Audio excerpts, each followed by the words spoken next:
How to make beer batter. Beer batter is used as a crispy for deep frying. It seals in flavors and cooks the contents fast with hot steam, resulting from the alcohol cooking off the beer.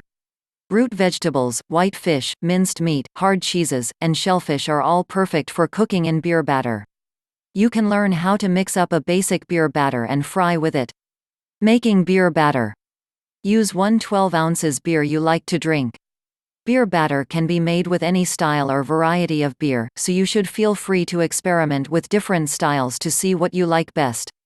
If you've got Bud Light on hand, that would make for just as good a beer batter as a craft IPA. Generally, ales and lagers are used to make beer batters. The lighter and more carbonated, the lighter the batter. If you're not a big fan of beer flavors, use a lighter lager or a pilsner. Darker stouts, porters, and ales are also perfectly fine for making beer batter, and will add a malty richness to the batter. Sometimes, these beers are significantly less carbonated, so it might be a good idea to cut it with half sparkling water. Mix beer with equal parts of water, if you want. It's fine to just use beer in the batter, but some people like to cut it in half with an equal amount of water to stretch the batter a bit, and to save the beer for drinking with dinner. While beer batter is similar in some ways to a basic pancake batter, never add milk to beer batter. Milk added to beer will curdle, unless a small amount of lemon juice is added.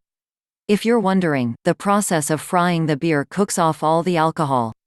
Adding more beer won't make the fried food more boozy. Beat in 1 egg. Into your beer mixture, beat an egg directly into the liquid, until it's frothy.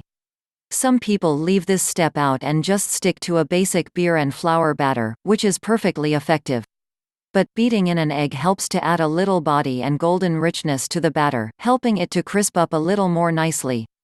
Whisk in all-purpose flour. Holding your whisk in one hand, start adding flour to the beer mixture, a few tablespoons at a time, whipping it vigorously to avoid lumps. Integrate all the flour you add until you add more. If you use 1 12 ounces bottle or can of beer, you'll need about 2 cups of flour to make batter. This will make enough batter to coat about 20 fish fillets. Add 3/4 teaspoon of baking powder. If you want a fluffier, more cakey beer batter, it's also good at this point to add about a 3/4 of baking powder, like if you were making pancakes. If you don't have it on hand, it's also fine to leave out. Continue whisking in flour until the batter reaches the desired thickness. Depending on how much batter you're making, and what you're using with it, you may want it thicker, or thinner, depending. Some people prefer a thicker, hearty coating, while others prefer a thinner and lighter version, which can be more crispy. Totally up to you. Some people suggest adding flour until the whisker can stand straight up in the bowl. Match the batter to complement what you're making. If you're making a really light, flaky fish, or squash chips, try to keep the batter somewhat lighter in turn. 1. Season to taste.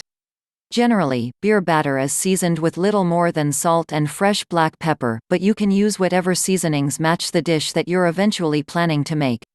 If you're making fish, add a little Old Bay, or Cajun spice mix to the batter. If you're making vegetable chips, or fried potatoes, try adding a pinch of curry powder, or turmeric. Frying beer battered foods. Set up a battering station. After you've made your beer batter and prepared the food that you're going to batter it with, set up a battering station just to the side of the stove, where you can drop the food into the oil, and bring it out effectively.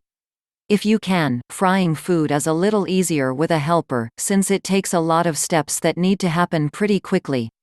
To the left, put your raw fish, or chopped onions, or other vegetables, then put the bowl of batter between the food and the oil.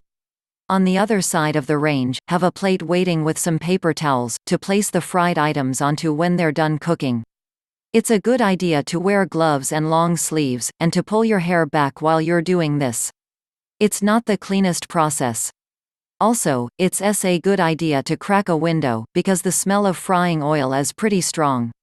Heat a 1/2 inch to 1 inch of vegetable oil in a sturdy cast iron skillet. The best pans for frying food evenly are big cast iron skillets, which will distribute the heat and offer a more even cooking. If you don't have one, use a flat-bottomed skillet with as heavy a bottom as you've got, or a deep fryer. Heat until shimmering.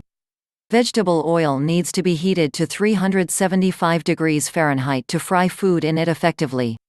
2. If the temperature is too low, the batter will absorb much of the oil and will become extremely greasy and cloying. If you don't have a food thermometer, the best way to tell is to look for the oil to start shimmering on top some. It's also a good idea to add a little bit of batter by itself while the oil is heating.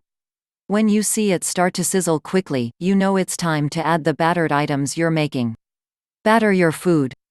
When the oil is ready, and not before, batter a few pieces of fish or vegetables, whatever you're planning on frying, and place them immediately into the hot oil. Make sure food is dry before dipping into wet beer batter.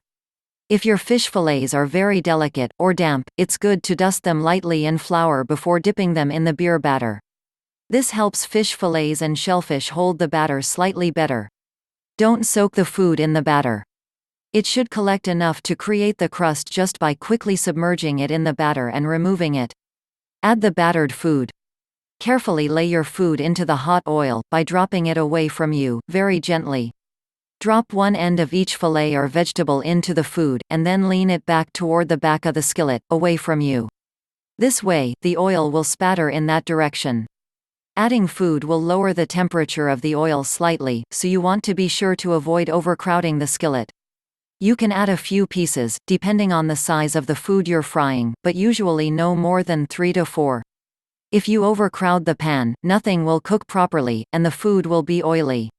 When the oil is hot, it will start to spit and spatter a bit, even when you're not dropping stuff, which means you should be extremely careful to avoid burns. Use a metal turner to turn the food. Just leave the food alone as it fries, checking every minute or two for brownness on the bottom side. Flip species when they're golden, and let the other side fry.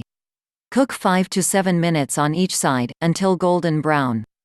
Fish and vegetables will cook pretty quickly in the fryer, so they're usually safe to remove when the crust is golden brown.